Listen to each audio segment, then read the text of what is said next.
If you're super new to reselling, this is the video for you, because in this video, I'm going to give you 3 tried and true methods that are also high ROI that beginners can use to get started making money online. And before we get into the methods, picking a reselling method that is high ROI at the start for beginners is super important, because when you're learning reselling, you're learning the platform, you're learning where to buy products, you're learning how much to pay for these products, you're learning how to do analysis on how fast things sell, for how much they sell. There's learning how to ship, there's learning how to list. There's kind of a lot that goes into it, and so giving yourself a big cushion of being able to buy a product for $1 to $5 and then sell it for $20, $30, $40 is really going to help you minimize your mistakes and actually make money so that you actually stick with it, master what you're doing, and actually keep doing this for the long term. 2 out of the 3 methods I've done, and the third one I've done a little bit. The first method is selling used clothing on eBay. This model is super good because 2 things are going on with this. Number 1, oftentimes people have extra clothing that they're just looking to get rid of, and so you can get clothing for relatively cheap if you look in the right places. And then number 2, people really like the item that they have and they really want to just keep purchasing that item when they need another one. And it might be discontinued, and the place that they can get it is eBay.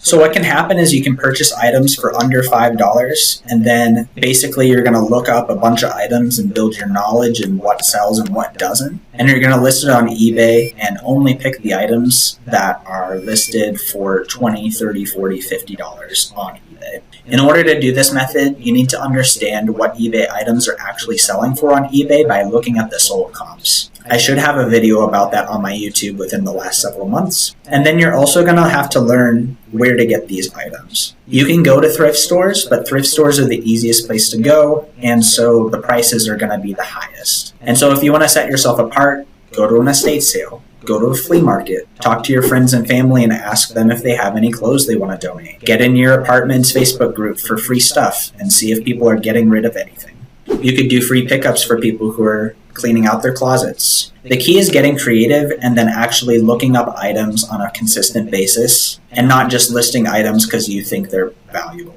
You need to actually look up the item, see if it has demand, and see if it will sell for the right price. And then you'll need to learn how to ship to customers, which there are plenty of YouTube videos on how to actually do that. So I think the last method is the best method. The second one is the one that I'm most excited about for myself because I haven't done it as much. And this is basically selling a bunch of different types of items on eBay or Amazon and sourcing from lots of different places like estate sales, flea markets, personal collections, etc. And the good thing about this is, whereas in the last example, you're only focusing on clothing, in this situation, you could go somewhere and one sale, you find a really expensive camera that you purchased for $5 and sold for $200. At the next sale, you could find the Declaration of Independence and sell it for $150,000. That's more of a joke, but there's lots of different things that you could sell and find, and if you keep a super wide type of focus, there should be something valuable to sell at a high margin at just about every place that you go. And this is also a good way if you kind of just don't know what your niche is going to be. You could suddenly find, I'm finding a lot of this item at these types of places, and I really like listing this type of item. Maybe I'll do more of that. Another good way to do this model is to do garage sales. Make sure that you're there first because you want to get all the fresh items before everyone else looks at things, and plan out your route before you go. If you put yourself in situations where people are just trying to get rid of things, and then you also pair that with looking up the items on eBay or Amazon, you'd be surprised with what kind of margins you can get because people are just trying to get rid of things, but then you're also pairing that with bringing it to the marketplace where people need things. Okay, so the last high ROI method that we're going to talk about today is selling used books on either eBay or Amazon FBA. And so real quick, why am I not talking about Amazon FBA for books? Well, number 1, that's the typical way that people like to sell used books. And honestly, you're going to have the most YouTube guides about this. And I think this business model still works. The thing is it's not as high ROI as it used to be. One thing that people forget when doing Amazon FBA books is that if they send in a book that doesn't sell, sometimes it's $1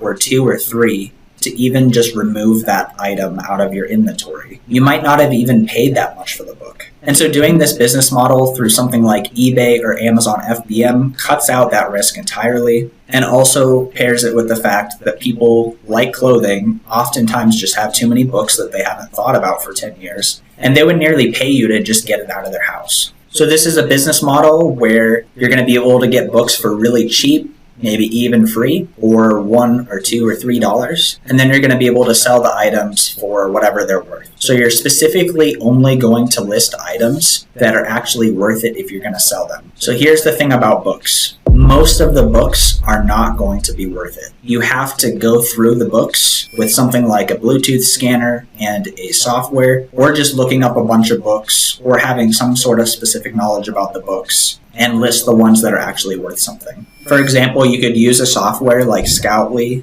or ScoutIQ. You can connect that to your phone, you could get a Bluetooth scanner, and you could scan through 100 books, and maybe 2 to 10% of them, depending on the source that you're looking at, are actually going to be ones that you're going to want to list. And so using something to go through a lot of books quickly is going to be really helpful. But the thing is once you find a book, you can buy it for $1 and literally 5, 10, 20, 50x your money from that investment. Out of all three business models, though, one thing about this is that books do sell relatively slowly, and so you do need to be aware of the fact that you don't want to go out and spend $3, $5, $7, $10 per book, because sometimes books are going to take 1, 2, 3, 6, 12 months to sell. And so that's okay if you're 5xing your money. But if you're spending $10 per book or $7 per book, that's just not going to work cash flow wise. The point is to find books that are worth more than what you're investing and just let them get listed and let them sell eventually and make money off of them. So all three of these business models are high ROI business models that beginners could get started with today.